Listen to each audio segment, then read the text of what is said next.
Meditation is nothing but withdrawing all the barriers, thoughts, emotions, sentiments, and making a little space for the beyond to enter. Welcome back to Hope is Kindled, the podcast where we explore great works, great minds, and the quiet, persistent hope that blooms through truth, art, and inner transformation. Today's journey leads us into a realm that is both enlightening and polarizing. The world of Osho, the spiritual teacher once known as Bhagwan Shrey Rajneesh. Osho was a man of paradox. A mystic who spoke often of stillness, yet stirred controversy with his flamboyant lifestyle. A philosopher who rejected dogma, yet inspired fervent devotion. A critic of organized religion who created a global spiritual commune. And yet in the heart of the paradox there is clarity.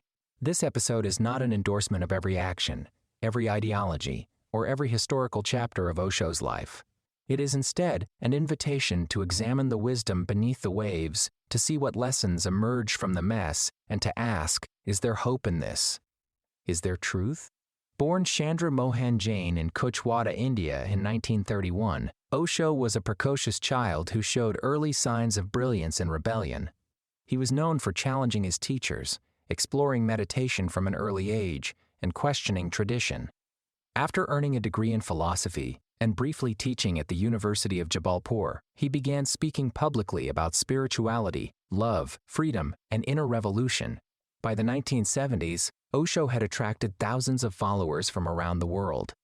His teachings, rooted in Zen, Taoism, Tantra, and existential philosophy, celebrated the individual's capacity to transcend conditioning through awareness and meditation. But controversy followed. In 1981, he moved to Oregon, where he and his followers built a utopian commune called Rajneeshpuram. The project collapsed amidst allegations of bioterrorism, immigration fraud, and internal corruption. Osho was arrested, deported, and eventually returned to India, where he continued teaching until his death in 1990. The Netflix documentary Wild Wild Country reignited public fascination with his life, revealing both the idealism and the excess, the beauty and the danger. But if we filter past the politics, the power struggles, and the headlines, we find something extraordinary. Osho's book Meditation opens with a call to reclaim something forgotten. You are not the mind, you are not the body.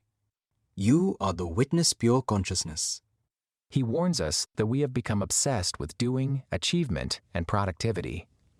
In modern life, we do to the point of collapse but rarely be. Meditation, he insists, is not escape at his arrival. The real question is not whether life exists after death. The real question is whether you are alive before death. Throughout the book, Osho introduces dozens of techniques: laughing meditation, dynamic meditation, silent sitting, not to impose structure, but to unstructure the mind.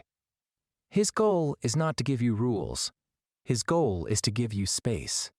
In a world dominated by noise, deadlines, and distractions, Osho's message is radical in its simplicity. Meditation is your nature. It is not something that you have to do, it is something that you have to allow to happen. This echoes the contemplative insights of Gandhi, the self-reflective rebellion of Emerson's self-reliance, and even the resistance to mechanized madness in One Flew Over the Cuckoo's Nest. Osho's framework aligns closely with the teachings of Jungian psychology and Eastern mysticism. He often speaks of shadow integration, the need to face the repressed, the uncomfortable, the wild inside us, not with guilt, but with awareness. In fact, in many ways, Osho anticipated the current era's fascination with trauma healing, somatic release, and mindfulness. His dynamic meditation begins with chaos, shaking, screaming, crying. Then comes silence. Then stillness. Catharsis is needed only because repression has been the way of life. This is radical. It suggests that healing doesn't always begin in silence. Sometimes, healing starts with permission to feel, to shout, to break. This is not unlike the catharsis we see in Arthur Miller's Death of the Salesman, where Willy Loman's internal suffering, his unfulfilled dreams, economic despair, and fractured identity erupts into delusion and, but ultimately, self-destruction. His breakdown is not merely personal, but symbolic of a broader societal sickness, the false promises of the American dream. The audience witnesses his emotional collapse as a tragic release, a final cry for meaning in a world that has rendered him invisible. Osho, the Indian spiritual teacher and mystic, offers a different path. Rather than letting the pressure of suffering explode unchecked, he teaches that we can transmute pain into growth through awareness and presence. In works such as the Book of Understanding, he guides readers to acknowledge their inner chaos, not with judgment or repression, but with compassion and conscious transformation. While Willie succumbs to despair, Osho suggests we can move through our wounds with clarity and come out the other side more whole. Still, we would be remiss not to acknowledge the controversies surrounding Osho's life. His Oregon commune in the 1980s was implicated in crimes including bioterrorism and immigration fraud. Many of his followers crossed ethical lines in the name of freedom, yet his teachings, when separated from the cult of personality, continue to resonate for those seeking a more intentional and hopeful existence. Like Ruiz, Osho reminds us that liberation begins not in denying our suffering, but in choosing to wake up. His teachings, for all their brilliance, were sometimes wrapped in contradiction. And yet, the words remain. There is a reason people still read Being in Love, the Book of Secrets, and meditation. It's not because they worship the man. It's because they recognize something deeply true in the silence he describes. The lesson for us? Discernment. To separate teacher from teaching. To retain what uplifts. To question what distorts. So, we have found the wisdom. Now, where is the hope?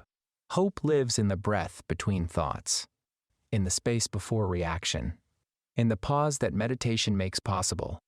Osho teaches that transformation is the moment you become aware of something, it changes. This is a spiritual echo of what we've seen in so many episodes before. Frankenstein showed us the cost of creation without awareness. 1984 warned us of the erasure of inner truth. Don Quixote taught us to embrace our personal legends. The Alchemist reminded us to listen to the language of our heart. The Four Agreements gave us practical tools for conscious living. Osho doesn't negate any of these. He expands on them. He says, go deeper, go inward, be aware. And in that awareness, hope will find you. In Doctor Who, the 11th Doctor once said, the universe is big. It's vast and complicated and ridiculous. And sometimes, very rarely, impossible things just happen, and we call them miracles. Meditation, according to Osho, is one such miracle, not a being from the sky, but a return to yourself. No TARDIS required. Just a chair. Or a moment. Or a breath.